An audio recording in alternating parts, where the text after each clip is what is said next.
Praise Lord, praise Lord, praise Lord. Hallelujah, hallelujah, hallelujah. सबको जय मसीह की। परमेश्वर, हमारा परमेश्वर जो सबका परमेश्वर है, वो चाहता है कि हम अपना मेल मिलाप उससे करें।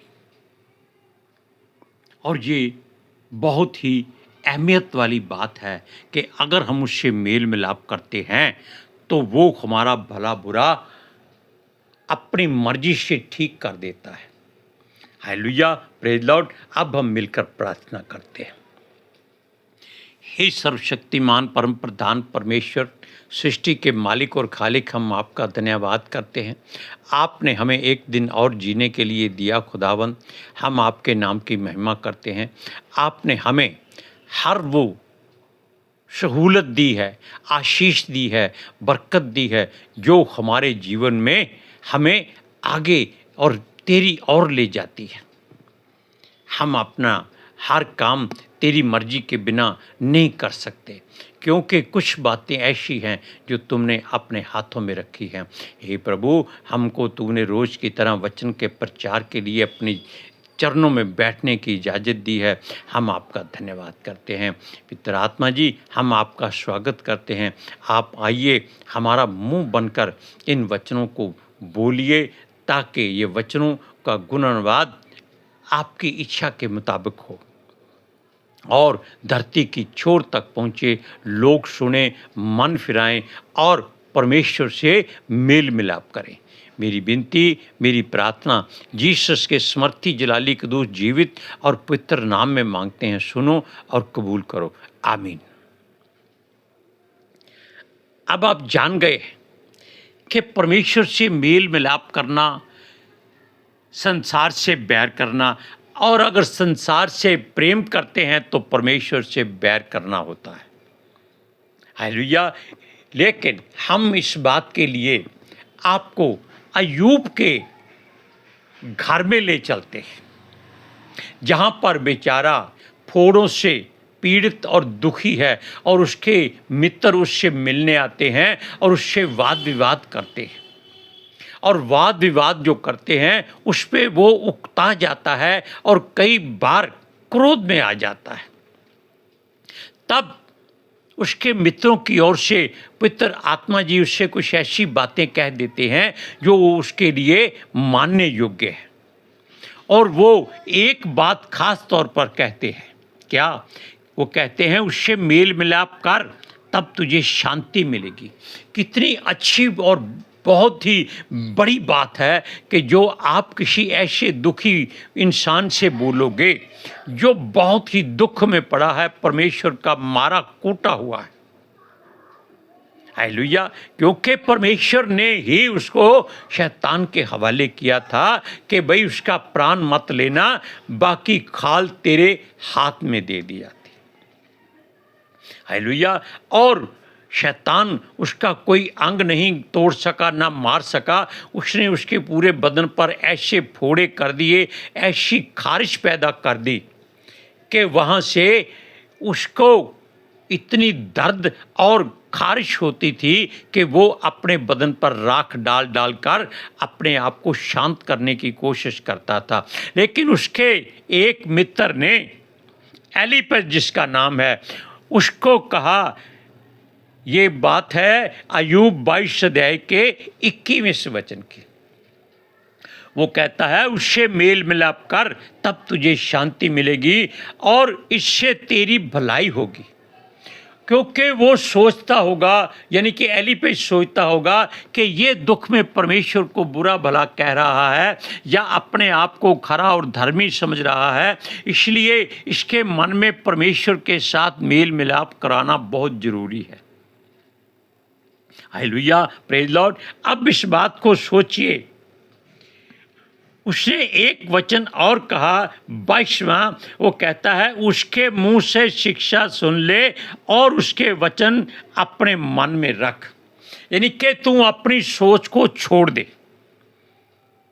तुझे दुख है, सब जानते हैं, परमेश्वर भी जानता है, लेकिन अब तेरी परीक्षा की घड़ी आ चुकी है।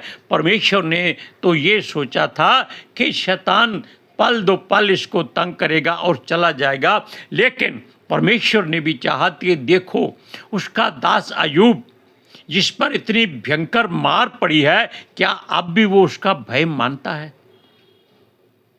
और उसके मित्रों को परमेश्वर ने ही भेजा था कि जाओ उसके साथ ऐसी ऐसी बातें करो ताकि वो जान ले कि परमेश्वर उससे प्रेम करता है और अब भी प्रेम करता है और करता रहेगा। हमने वचन में और आपने पढ़ा भी है और हमने बोला भी है कि परमेश्वर कहता है ना तो मैं तुझे धोखा दूंगा ना मैं तुझे छोड़ूंगा। और ये वचन केवल हमारे लिए या अय्यूब के लिए नहीं, ना ही ये यहोशू के लिए है, ये आप सबके लिए है। हालेलुया। क्योंकि किसी भी पात्र में आप अपने आप को देखकर उस वचन को बोलो, तब आपको मालूम हो जाएगा कि उसकी वो दशा क्यों और कहां तक और कैसे और कितनी देर तक और किस कारण हुई थी। अगर आपके ऊपर कोई मुश्किल या मुसीबत आ जाती है। हालेलुया। सुनिए, वो कहता है 23वें वचन में, यदि तू सर्वशक्तिमान की ओर फिर के समीप जाए और अपने डेरे से कुटिल काम दूर करे तो तू बन जाएगा। बन जाएगा मतलब क्या है कि तू वापस अपनी उसी जगह आ जाएगा जैसे तू पहले था। क्योंकि तू मरा नहीं अब तक, तेरे प्राण तेरे शरीर में है। और जब तक मनुष्य के भीतर प्राण होते हैं वो परमेश्वर से जुड़ा रहता है। मरने के बाद मिट्टी धन्यवाद नहीं करती और ना ही एक मृतक देह अधोलोक में जाकर परमेश्वर का गुणगान करती है। हालेलुया। और सुनिए, इन वचनों के बाद अय्यूब ने उसको उत्तर दिया। वो कहता है, सुन, भला होता कि मैं जानता वह कहाँ मिल सकता है, तब मैं उसके विराजने के स्थान तक जा सकता। अब यहाँ अय्यूब इस बात को कबूल कर लेता है कि जो एलीपैस ने बात कही है वो वाकई ही दमदार है कि परमेश्वर से मेल मिलाप करना कितना जरूरी है। अब उसका स्थान कहाँ है कौन जानता है। आप सारा संसार ढूंढ लीजिए, सारी सृष्टि ढूंढ लीजिए। आजकल तो समाचारों में ये सुना जाता है कि बड़े बड़े साइंटिस्टों ने परमेश्वर का स्वर्ग ढूंढ लिया है। क्या ऐसी बात मुमकिन है? ये कभी नहीं हो सकती। अरे वो मूसा से आमने सामने बातें करता था, लेकिन उसको मूसा देख नहीं सकता था, केवल उसकी आवाज को सुन सकता था। तो ये लोग अपना जहाज लेकर, रॉकेट लेकर उसके स्वर्ग के दरवाजे तक कैसे पहुंच गए? ये सब मिथ्या बातें हैं, कथा कहानियां हैं, लोगों को भरमाने के लिए और अपने चैनल को सब्सक्राइब करने के लिए ये लोग ऐसी बातें करते हैं और कुछ नहीं है। इन बातों पर भरोसा कभी मत करना, क्योंकि परमेश्वर बाहर नहीं हमारे भीतर है और ये मनुष्य उसने इसीलिए बनाया था कि उसका घर बन जाए। हालेलुया। और मनुष्य जान ले कि उसको बाहर जाने की जरूरत नहीं है। वो आंखें बंद करके अपना मुंह ढांप के उस गुप्त रहने वाले परमेश्वर को याद करे और वो गुप्त में उसके मन से आपको आवाज देगा, बेटा मैं यही हूं, चिंता मत कर। और अय्यूब यहां मानता है इस बात को, भला होता कि मैं जानता कि वह कहां मिल सकता है। अरे वो कहां मिलेगा तुम्हें? तुम्हारा दुख बड़ा भारी है।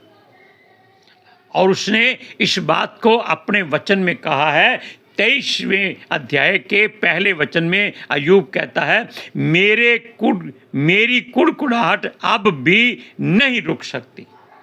क्योंकि जिसको दर्द होती है, जिसको खारिश होती है, जिसका सब कुछ चला गया है, लुट गया है, बेटे बेटियां मारे गए हैं, धन संपत्ति लुट गई है और सारे घर गिरा दिए गए हैं,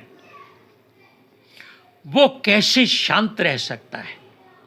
वो कहता है मेरी मार मेरे कराने से भारी है, यानी कि जो उस पर मार पड़ी है वो जितना मर्जी कराहट में चिलचिलाए या तड़पे, लेकिन उस मार का कोई मोल मनुष्य या आदमी नहीं दे सकता। और इसका जो तीसरा वचन है वहाँ जो हमने बोला है कि भला होता कि मैं जानता वह कहाँ मिल सकता है, तब मैं उसके विराजने के स्थान तक जा सकता।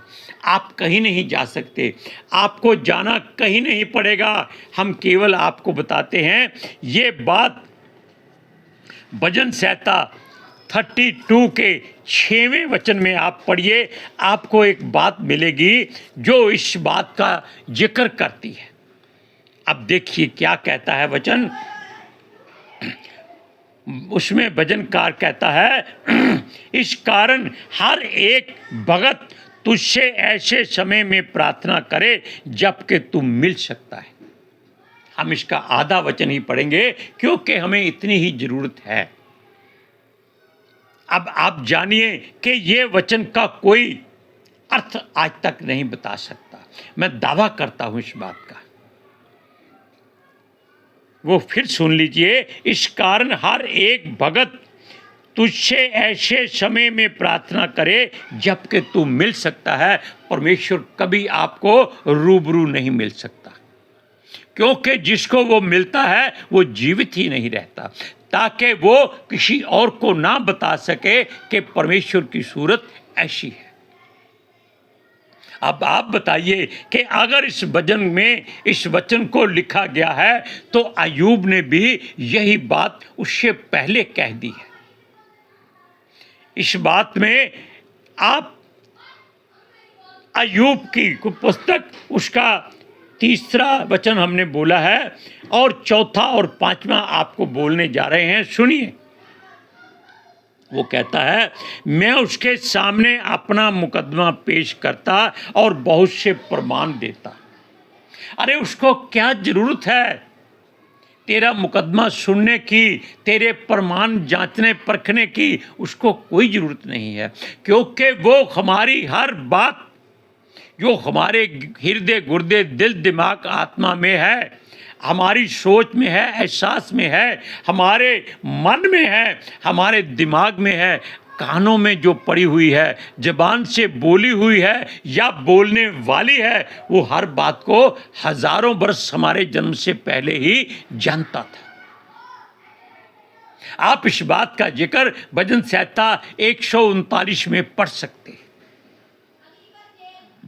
कि हमारे जन्म लेने से पहले हमारा शरीर कैसे बना, हमारे अंग कैसे बने, हमारा दिल दिमाग उसने किस मशीन से बनाया है, जिसका कोई आकार नहीं है लेकिन काम सारे करता है, वो हजारों वर्ष पहले उसकी पुस्तक में लिखे हुए थे। उसे कहते हैं जीवन की पुस्तक। और वो जब खोली जाएगी तो उसमें पढ़ा जाएगा कि मैंने तेरे लिए ये लिखा था और तुमने इस बात को सोचा तक नहीं। क्यों? उसने हमें दिमाग दिया है कि हम हर बात को सोचकर, परखकर, जांचकर, तोलकर, मापकर, चखकर उसको पहचान लें कि ये बात हमारे लिए परमेश्वर ने अपनी इस पुस्तक में क्यों लिखी है। उसको सवाल हम नहीं कर सकते, इसका जिक्र भी हम आपको पढ़कर सुना सकते हैं। सुनिए, पहले वो उस वचन को पढ़िए। मैं उसके सामने अपना मुकदमा पेश करता। कि कोई संसार की अदालत नहीं है कि देखो हे परमेश्वर मेरे बदन पर फोड़े निकले हैं, मैं खारिश में भरा हूँ, मेरे बच्चे मर गए हैं, वो देखो मेरे घर गिरा दिए गए हैं, मेरी सारी भेड़ बकरियाँ ऊँट गाय बैल गधे सब लूट कर ले गए हैं, मेरा सोना चांदी सब लूट कर ले गए हैं, मेरे सारे दास दासियों को मार दिया है। इस प्रमाणों की उसे कोई ज़रूरत नहीं, क्योंकि उसके कहने पर ही तो ये सब तेरे से लूटा गया है। हालेलुया।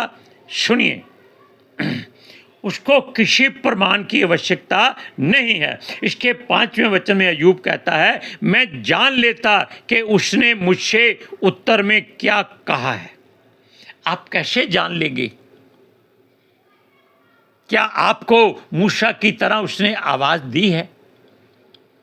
मूसा, हे मूसा, वो हर बात को 2 बार कहता है। इस बात की सूरज प्रमाणी ने बड़ी गहरी जांच की है कि परमेश्वर हर बात को 2 बार कहता है, लेकिन वचन में क्या लिखा है कि उसने 1 बार कहा और मैंने 2 बार सुना। अगर उसने 2 बार कहा है तो आपको कितनी बार सुनना पड़ेगा? आप इसकी गिनती कर सकते हैं?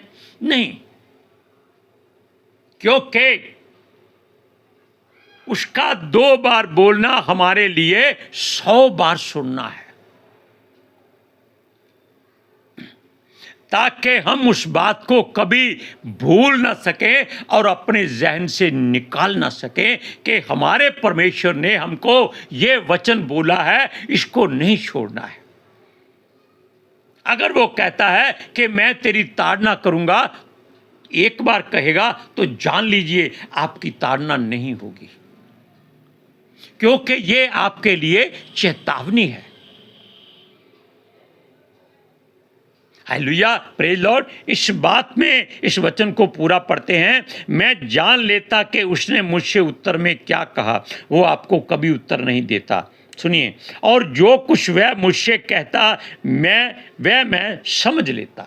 अरे समझने वाली बात है तो इस पवित्र शास्त्र की हर बात को समझने की कोशिश करो, आपको हर बात का उत्तर मिल जाएगा।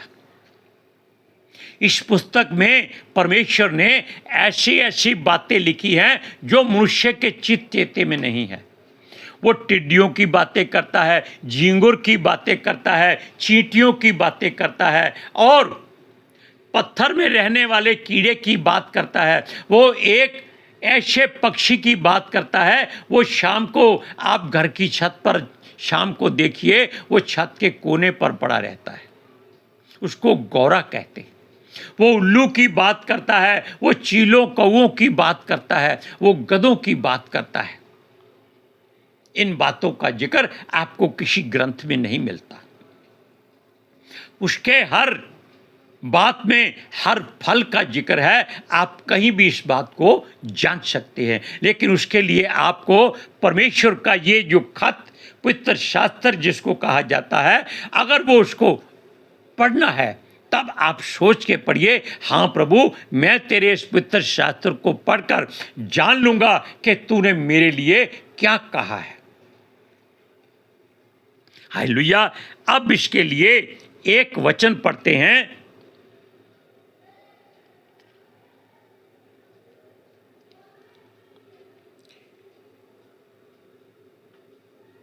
मेरे पैर, यानी कि 11वां वचन है, मेरे पैर उसके मार्गों में शिथिल रहें और मैं उसी का मार्ग बिना मुड़े थामे रहा। ये वो अपनी गवाही देता है। अरे जब तू इस पीड़ा में पड़ा हुआ था तब तूने कई बार धिक्कारा है ऐसी बात को जो परमेश्वर ने तेरे को तोहफे में दी थी। तू कहता है वो दिन अंधेरा हो जाए जिस दिन मैं पैदा हुआ था, वो गर्भ क्यों ना गिर गया जिस दिन मैं गर्भ में पड़ा। उसने क्यों धिक्कारा? ये परमेश्वर की निंदा है, ये उसकी वड्याई नहीं है। ऐसी बातें परमेश्वर को पसंद नहीं है। अरे आज के युग में लड़के लड़की का कोई भेद नहीं है। किसी के घर में अगर लड़की ना हो, लड़के ही लड़के पैदा होते जाएं तो वो अफसोस करने लगता है। अरे भाई, एक लड़की परमेश्वर दे दे, जब मिलती है तब वो उसके लिए हर खुशी बांटता है। अगर लड़कियां हो जाएं तो एक लड़के के लिए तरसता है। यानी कि मनुष्य किसी बात में शिथिल नहीं रहता। हालेलुया। इस बात को आप जांच लीजिए कि अगर आप परमेश्वर से मेल मिलाप करते हैं तो वो आपकी हर बात सुनकर आपको उत्तर देगा, लेकिन पवित्र शास्त्र के द्वारा। कानों में आपकी आवाज़ आपके नहीं आएगी। अगर आएगी तो वो इस तरह आएगी, बेटा इस मार्ग से मत जा, इस मार्ग से जा, बस। हालेलुया। अब हम मिलकर प्रार्थना करते हैं। हे पिता परमेश्वर यहोवा सर्वशक्तिमान परम प्रधान, हम आपका धन्यवाद करते हैं। आपने हर रोज़ की तरह जो वचन हमें दिए वो हमने पितर आत्मा जी की सहायता से बोले हैं, क्योंकि पितर आत्मा जी ने हमारा मुंह बनकर इन वचनों को बोला है और उसका गुणानुवाद किया है। हम चाहते हैं कि सब सुनने वाले लोग परमेश्वर से मेल मिलाप करें और अपना हर गम दुख, हर मुश्किल मुसीबत को भूल जाएं और वो उससे कभी भी बहस ना करें, वार्तालाप जरूर करें, लेकिन परमेश्वर के पवित्र शास्त्र के वचनों में ढूंढकर पढ़कर, और फिर भी उसका हमेशा हर बात में धन्यवाद करें, क्योंकि जो परमेश्वर को ढूंढता है वो उसे मिलता है। बेशक यहाँ लिखा है कि वो कहाँ मिलेगा, नहीं, वो आपके हृदय में है। Hallelujah, praise Lord. हमारी विनती, हमारी प्रार्थना जीसस के समर्थी जलाली के दूत जीवित और पवित्र नाम में मांगते हैं, सुनो और कबूल करो। आमीन, आमीन, सुम्मा आमीन। Hallelujah, praise Lord. सबको जय मसीह की।